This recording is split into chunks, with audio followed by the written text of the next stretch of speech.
What would you do if your own parents abandoned you in the dark forest? Not once, but twice. This is the tale of Hansel and Gretel, two innocent children facing hunger, fear, and a witch's deadly trap. Their story is one of cleverness, courage, and survival against all odds. Long ago, there was a poor woodcutter. Every day, he worked from dawn until nightfall, yet he could barely feed his family. With him lived his two children Hansel and Gretel and their cruel stepmother.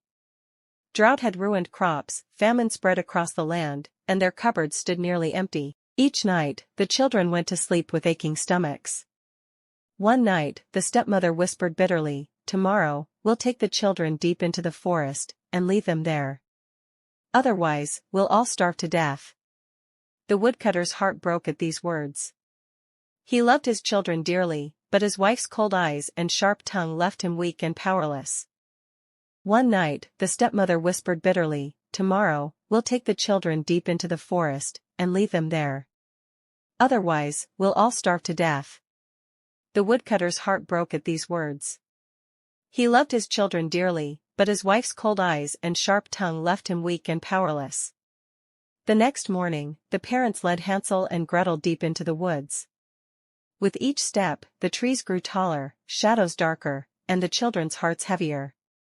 Secretly, Hansel dropped one stone after another, leaving a glittering trail behind them. At noon, their father gathered wood and lit a fire, telling them to rest.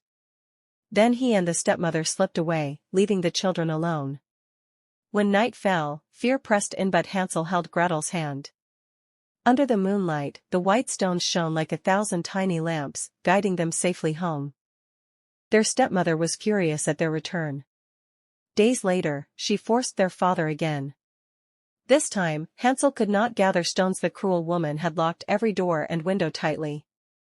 On the way, Hansel broke a piece of bread and secretly dropped crumbs along the path.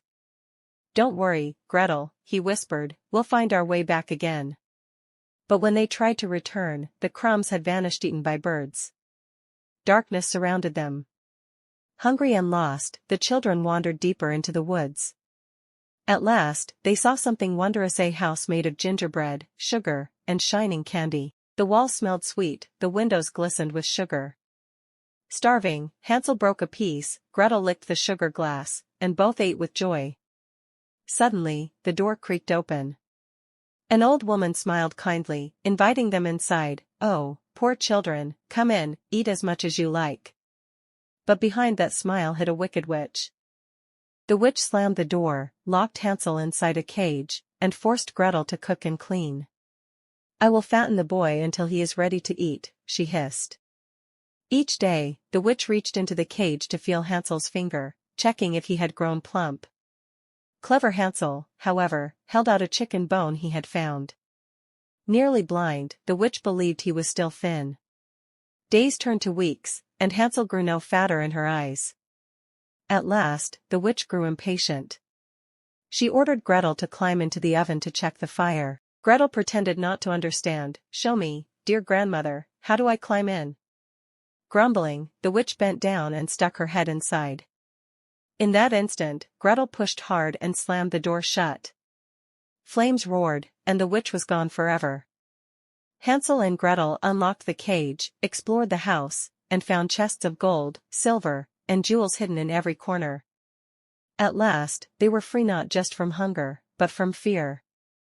Guided by a swan across the wide river, the children returned home to their father. The cruel stepmother had died, and the poor woodcutter wept with joy.